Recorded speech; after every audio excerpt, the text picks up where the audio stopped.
또 이르시되 어떤 사람에게 두 아들이 있는데 그 둘째가 아버지에게 말하되 아버지여 재산 중에서 내게 돌아올 분깃을 내게 주소서 하는지라. 아버지가 그 살림을 각각 나눠 주었더니 그 후에 며칠이 안 되어 둘째 아들이 재물을 다 모아 가지고 먼 나라에 가 거기서 허랑방탕하여 그 재산을 낭비하더니 다 없앤 후 그 나라에 크게 흉년이 들어 그가 비로소 궁핍한지라. 가서 그 나라 백성 중 한 사람에게 붙여 사니 그가 그를 들로 보내어 돼지를 치게 하였는데 그가 돼지 먹는 쥐염 열매로 배를 채우고자 하되 주는 자가 없는지라. 이에 스스로 돌이켜 이르되 내 아버지에게는 양식이 풍족한 품꾼이 얼마나 많은가 나는 여기서 줄여 죽는구나. 내가 일어나 아버지께 가서 이르기를 아버지 내가 하늘과 아버지께 죄를 지었사오니 지금부터는 아버지의 아들이라 일컬음을 감당하지 못하겠나이다. 나를 품꾼의 하나로 보소서 하리라 하고 이에 일어나서 아버지께로 돌아가니라. 아직도 거리가 먼데 아버지가 그를 보고 치근히 여겨 달려가 목을 안고 입을 맞추니 아들이 이르되 아버지 내가 하늘과 아버지께 죄를 지었사오니 지금부터는 아버지의 아들이라 일컬음을 감당하지 못하겠나이다 하나 아버지는 종들에게 이르되 제일 좋은 옷을 내어다가 입히고 손에 가락지를 끼우고 발에 신을 신기라. 그리고 살찐 송아지를 끌어다가 잡으라 우리가 먹고 즐기자. 이 내 아들은 죽었다가 다시 살아났으며 내가 잃었다가 다시 얻었노라 하니 그들이 즐거워하더라. 맏아들은 밭에 있다가 돌아와 집에 가까이 왔을 때 풍악과 춤추는 소리를 듣고 한 종을 불러 이 무슨 일인가 물은데 대답하되 당신의 동생이 돌아왔음에 당신의 아버지가 건강한 그를 다시 맞아들이게 됨으로 인하여 살찐 송아지를 잡았나이다 하니 그가 노하여 들어가고자 하지 아니하거늘 아버지가 나와서 권한대 아버지께 대답하여 이르되 내가 여러 해 아버지를 섬겨 명을 어김이 없거늘 내게는 염소 새끼라도 주어 나와 내 벗으로 즐기게 하신 일이 없더니 아버지의 살림을 청녀들과 함께 삼켜버린 이 아들이 돌아오매 이를 위하여 살찐 송아지를 잡으셨나이다. 아버지가 이르되 얘 너는 항상 나와 함께 있으니 내 것이 다 내 것이로되 이 내 동생은 죽었다가 살아났으며 내가 잃었다가 얻었기로 우리가 즐거워하고 기뻐하는 것이 마땅하다 하니라. 아멘. 아멘. 어, 오늘은 여러분이 너무나 잘 아시는 돌아온 탕자 이야기를 함께 살펴보려고 합니다. 여러분 이야기는요, 이야기의 내용도 중요하지만 그 이야기를 듣고 있는 청중에 따라서 그 의미와 핵심 메시지가 달라지게 됩니다. 여러분 그 토끼와 거북이 얘기 다 잘 아시죠? 어느 날 토끼와 거북이가 달리기 시합을 하게 됐습니다. 토끼는 거북이에 비해서 발이 훨씬 더 빨랐죠. 토끼가 조금 더 뛰어가다 보니까 거북이가 저 멀리에서 아주 느릿느릿 걸어오는 겁니다. 이 모습을 본 토끼의 마음에 교만한 마음이 생겼습니다. 내가 더 빨리 뛸 필요가 없겠구나. 그래서 달리는 것을 잠시 멈추고 그곳에서 이제 낮잠을 자기 시작한 거예요. 시간이 꽤 흘러서 토끼가 깨어나 보니까 자신보다 훨씬 더 뒤에 있던 거북이가 어느새 결승점 코앞까지 가 있는 겁니다. 토끼는 그때서야 정신을 차리고 열심히 달렸지만 결국 누가 이겼습니까? 거북이가 경기에서 이기게 됐다라는 이야기잖아요. 여러분 이 이야기는 여러 가지 교훈을 담고 있습니다. 만약에 이 이야기를 거북이가 들었을 때는 어땠을까요? 아, 나처럼 느린 발을 가진 동물도 포기하지 않고 열심히 달리면 나보다 발이 빠른 토끼도 이길 수 있겠구나 하는 희망을 얻게 되겠죠. 반대로 이 이야기를 토끼가 들었으면 어떻겠습니까? 아, 내가 다른 동물보다 발이 빠르다고 절대 교만해서는 안 되겠구나. 게으르지 말고 늘 최선을 다해야 되겠다. 라는 경각심을 얻지 않겠습니까? 이처럼 이야기는요, 누가 듣는가에 따라서 그 핵심적인 메시지가 달라지게 됩니다. 그러니까 우리가 성경을 읽을 때도 여러분 동일하다는 겁니다. 예수님이 어떤 이야기를 해 주시는데 그 이야기를 듣고 있는 청중이 누군지를 우리는 살펴볼 필요가 있다는 겁니다. 그렇다면 오늘 돌아온 탕자의 이야기를 듣고 있는 청중은 누구일까? 우리 15장 1절, 2절, 3절 한번 읽어볼까요? 누가복음 15장 1, 2, 3절 한번 읽겠습니다. 시작. 모든 세리와 죄인들이 말씀을 들으러 가까이 나오니 바리새인과 서기관들이 수군거려 이르되 이 사람이 죄인을 영접하고 음식을 같이 먹는다 하더라. 예수께서 그들에게 이 비유로 이르시되. 자, 이러고서 예수님이 돌아온 탕자 이야기를 들려주시는 거예요. 여러분 이 말씀을 보면 지금 예수님의 탕자 이야기가 듣고 있는 주된 청중이 세리와 죄인들이 아니라 오히려 바리새인과 서기관들이라는 걸 알 수 있습니다. 이들에게 지금 예수님이 이야기를 해주시는 거예요. 그러니까 돌아온 탕자 이야기의 핵심 주인공은 집을 나간 둘째 아들이 아니라 오히려 첫째 아들일 수 있다라는 겁니다. 그래서 오늘은 특별히 둘째 아들이 아니라 이 첫째 아들의 관점에서 오늘 말씀을 한번 살펴보려고 합니다. 오늘 말씀을 통해서 여러분들을 향하신 하나님의 그 깊은 사랑을 여러 번 깨닫고 그 사랑을 전하기로 결단하는 귀한 시간이 되기를 간절히 축원드립니다. 첫째 아들의 관점에서 오늘 돌아온 탕자의 이야기를 살펴보면 두 가지 중요한 질문을 던져볼 수 있을 것 같습니다. 첫 번째 질문은 뭐냐면 첫째 아들이 생각하는 아버지는 도대체 어떤 사람인가? 이야기 속의 아버지는 하나님이시고 첫째 아들은 바리새인과 서기관들입니다. 자, 이들이 생각하는 하나님은 어떠한 하나님인가? 이 법정의 재판관과 같이 엄격하고 무서운 하나님이셨습니다.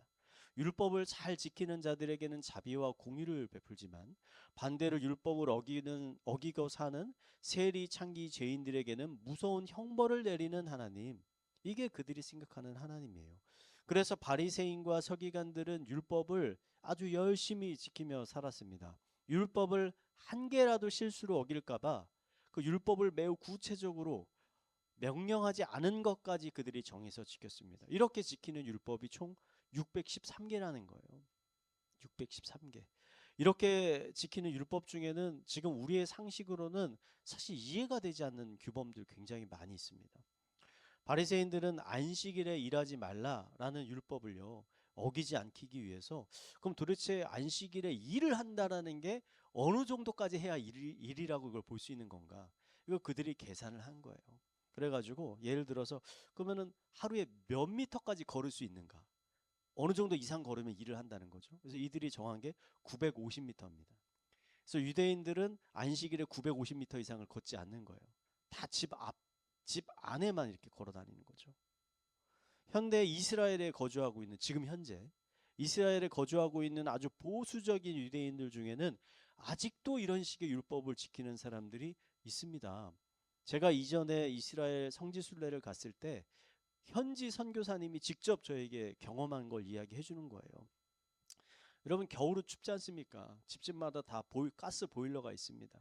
근데 이 가스 보일러에 이 전원을 켜면 불이 들어오는 거잖아요. 이게 일이라는 거예요. 불을 피우는 거예요. 일. 그래가지고 실수로 안식일 전에 보일러 스위치를 올리지 못하면 추운데도 안식일이 끝날 때까지 그냥 버티는 거예요. 계속 추운데도 버티는 겁니다. 영하로 떨어져도. 그래서 참다 너무 추워. 이거 내가 견딜 수가 없어. 그럼 어떻게 할까요? 유대인이 아닌 사람에게 전화를 하는 거예요. 그래가지고 그들은 안식일을 안 지켜도 되니까 그래가지고 우리 집에 와가지고 보일러 스위치 좀 올려달라고 이런 부탁을 한다는 겁니다. 여러분 너무나 황당한 일이죠. 근데 이런 일이 일어나고 있다니까요.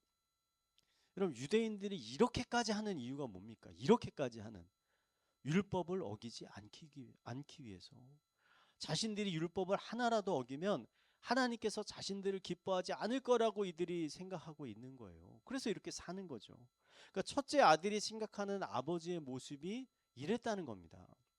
그가 생각하기에 그의 아버지는 창기들과 방탕하게 노느냐고 아버지의 귀한 재산들을 모두 탕진해버린 이 동생 절대 용서해서는 안 됩니다. 용서해서도 안 되고 동생을 종으로도 받아주어서는 안 돼요. 오히려 호되게 혼을 내서 내쫓아야 된다라고 생각을 하고 있었던 거예요. 그렇게 예측을 했어요. 그런데 그의 생각과는 전혀 다르게 아버지가 오히려 그런 동생을 용서하고 받아주고 다시 아들로 그를 받아주는 거예요. 그리고 동생을 위해서 큰 잔치를 베풉니다. 그러니까 첫째 아들은 이런 아버지를 이해할 수 없는 거예요. 이해할 수 없어. 그래서 동생의 잔치에 참석하지 않죠. 그리고 아버지한테 오히려 큰 화를 내지 않습니까? 아버지 지금 미친 겁니까? 라고 지금 이야기하는 거예요. 여러분 아버지가 이상해진 겁니까? 아닙니다. 문제는요. 첫째 아들이 처음부터 아버지가 어떤 사람인지에 대해서 잘못 생각하고 있었다는 거예요. 탕자의 아버지는요, 무서운 재판장과 같은 사람이 아니었다는 거죠. 그럼 어떤 사람입니까?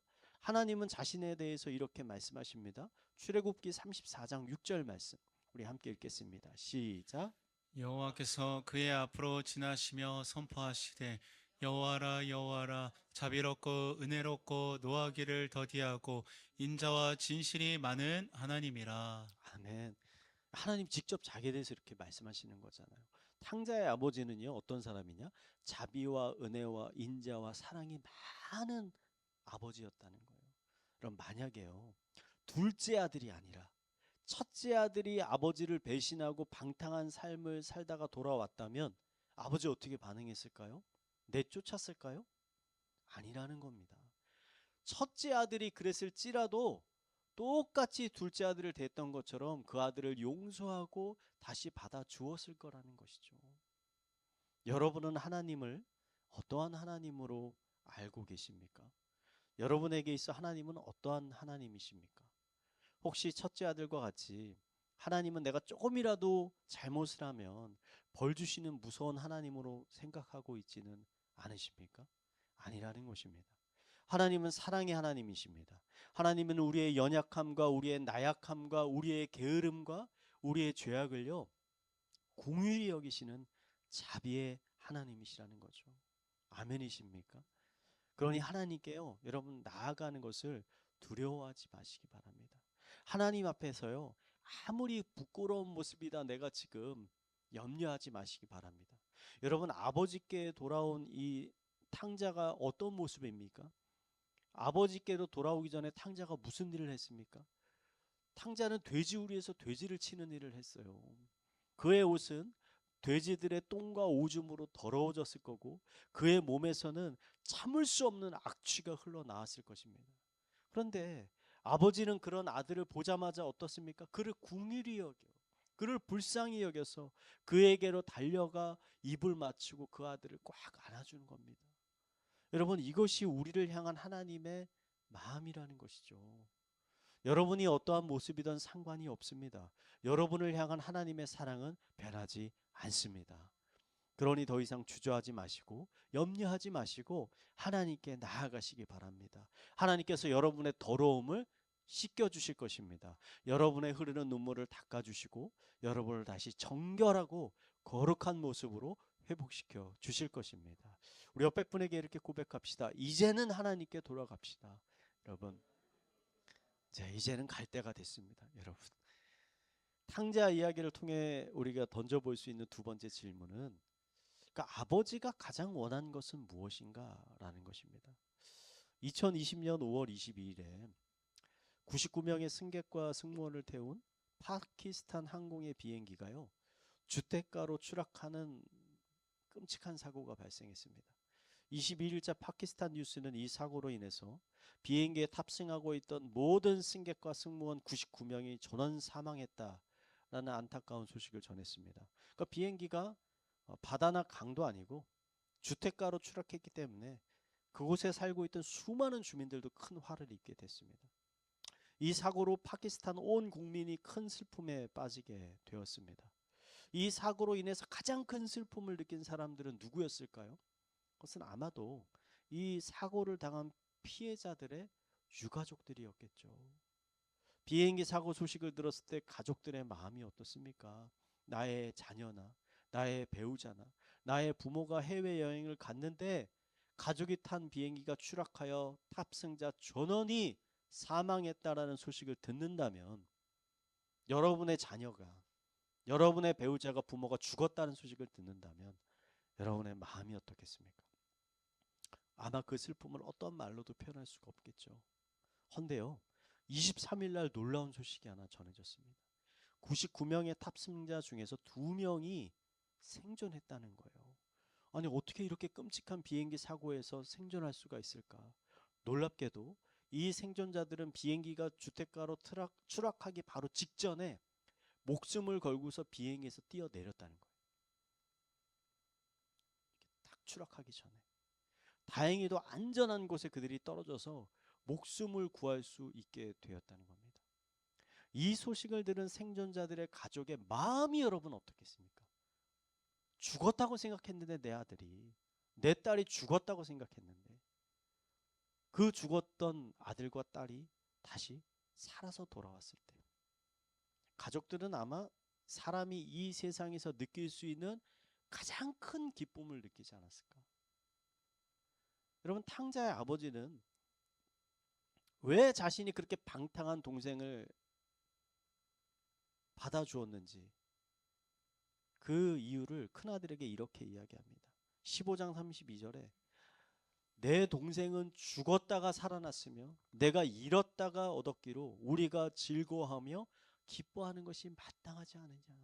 나 죽은 줄 알았다. 나 네 동생 없어진 줄 알았어. 근데 그 동생이 살아왔잖아. 얼마나 기쁜 일이야.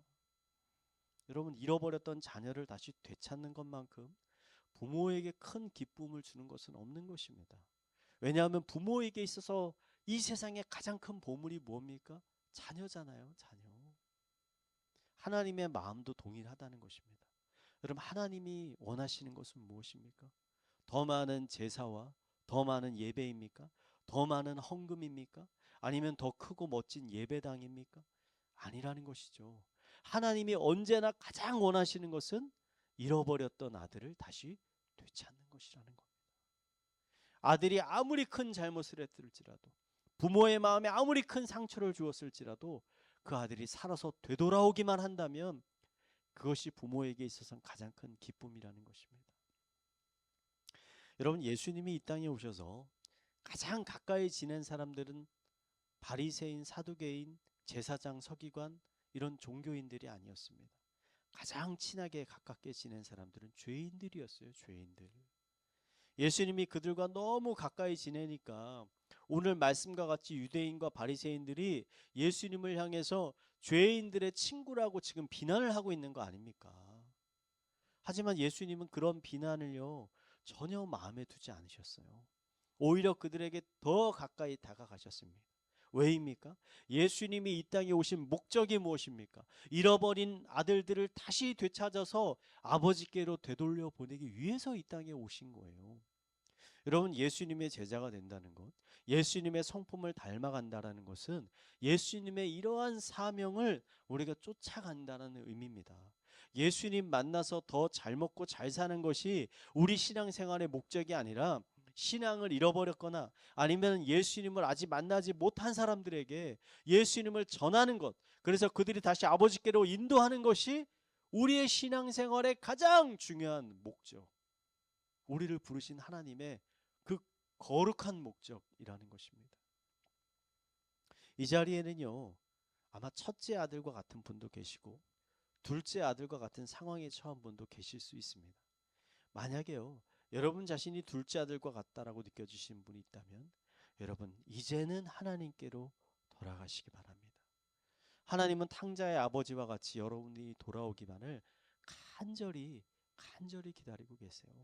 여러분이 현재 어떠한 모습이든 하나님 앞에 얼마나 부끄러운 삶을 살고 있었던 상관없습니다. 아버지는 자식이 어떠한 모습이든 상관없이 그 아들을 용납하고 사랑하는 거 아니에요? 저는 이번 주에요 한 지인의 장례식장에 갔다 왔습니다. 지인의 남동생이 세상을 떠나게 됐는데 여러분 나이가 30살밖에 되지 않습니다. 남동생의 나이가. 장례식장에 가보니까 그 아버지가 울고 있는 거예요. 그 집에 어머니는 몇 년 전에 이미 돌아가셨어요. 그러니까 엄마 돌아가시고 남동생 딸이 있는데 지금 그 어린 남동생이 세상을 떠난 거예요. 조문객들이 와서 위로의 말을 전할 때마다 아버지가 계속 웁니다. 울어요. 여러분 남자가 우는 거 쉬운 일입니까? 아버지가 계속 울어요. 그 모습을 보면서 제가 참 마음이 아팠습니다. 자식을 먼저 떠나보낸 부모의 마음이 도대체 얼마나 아플까? 그러면서 이런 생각이 들었어요. 지금 저 아버지가 가장 원하는 게 뭘까? 가장 원하는 거. 아버지가 원하는 것은 세상의 돈, 명예, 권력 이런 거 아닐 겁니다.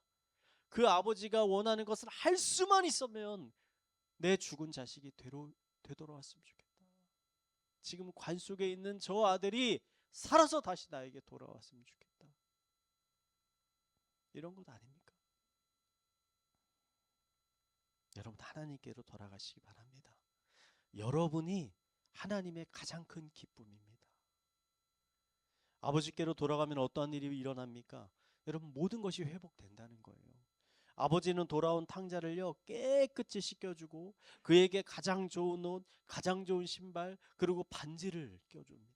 여러분, 반지를 껴준다는 것은요 권위를 회복시켜 준다는 거예요. 탕자는 아버지께 저를 종으로 써주세요라고 말했는데 아버지는 돌아온 탕자에게 아들의 권세를 다시 준다는 거예요. 사도 요한은 이러한 놀라운 은혜를 이렇게 고백했습니다. 우리 요한복음 1장 12절 13절 한번 읽어보겠습니다. 읽겠습니다. 시작. 영접하는 자 곧 그 이름을 믿는 자들에게는 하나님의 자녀가 되는 권세를 주셨으니 이는 형통으로나 육정으로나 사람의 뜻으로 나지 아니하고 오직 하나님께로부터 난 자들이니라. 아멘. 여러분, 하나님께 돌아간 사람은 지금 놀라운 회복을 경험할 뿐만 아니라 하나님이 주시는 그 큰 권세와 유업을 다시 되찾게 된다. 회복하게 된다는 것입니다. 내가 지금 어떠한 모습이든 상관없이. 혹시 자신이 첫째 아들과 같다고 느껴지시는 분 계십니까? 나는 하나님의 말씀도 잘 지키고 큰 잘못도 하지 않고 성실하게 잘 살아가고 있다라고 생각되시는 분 있습니까? 좋습니다. 여러분, 그러한 삶 나쁜 것 아닙니다. 좋은 삶입니다. 하지만요, 여러분, 정말 여러분이 하나님을 사랑한다면, 사랑하고 있다면 하나님이 가장 기뻐하시는 그 일에 여러분의 마음을 쏟아야 되지 않겠습니까? 하나님이 가장 기뻐하시는 건 무엇입니까? 잃어버렸던 아들이 다시 돌아오는 거잖아요. 저는 오늘 말씀을 읽으면서 이런 생각을 한번 해봤습니다. 아버지는 지금 집을 나간 둘째 아들을 그리워하면서 또 매일매일 염려하면서 길에 나아가서 둘째 아들이 돌아오기만을 기다리고 있는 거잖아요. 이런 상황에서 첫째 아들이 아버지를 위해서 할 수 있는 가장 좋은 것은 무엇인가? 아버지 집에 있는 가축들을 막 잘 돌보는 것? 사람들이 보기에 윤리 도덕적으로 완벽한 삶을 사는 것? 여러분, 아니죠. 첫째 아들이 아버지를 위해 할 수 있는 가장 좋은 일은요, 동생을 다시 되찾아오는 거예요. 동생을. 여러분, 창세기에는요, 잃었던 아들을 다시 되찾는 유명한 이야기가 있잖아요. 바로 요셉의 이야기, 요셉의 이야기. 요셉이 짐승에게 찢겨 죽었다고 생각했던 야곱이 요셉이 다시 살아있다는 소식을 듣게 됐어요. 요셉의 형들이 요셉에게 받은 수많은 양식과 귀한 것들을 이렇게 싸가지고 와가지고 아버지 야곱에게 딱 보여줍니다. 근데 야곱이 뭐라고 말하는지 아세요? 이런 것들 다 필요 없다. 이런 것도 하나도 중요하지 않다. 죽었다고 생각했던 내 아들 요셉이 살아있으니 이제는 내가 죽어도 여한이 없다. 이게 야곱의 반응입니다. 야곱이 원한 것은 더 많은 양식과 보물이 아니었다는 거죠. 야곱이 가장 원했던 것은 잃어버린 아들을 다시 되찾는 것. 사랑하는 성도 여러분, 여러분 하나님을 정말 사랑하십니까? 그렇다면요, 하나님이 기뻐하시는 일에 여러분의 마음을 한번 쏟아보시기 바랍니다. 여러분 주변에는 분명 이 둘째 아들과 같은 사람들이 있을 것입니다.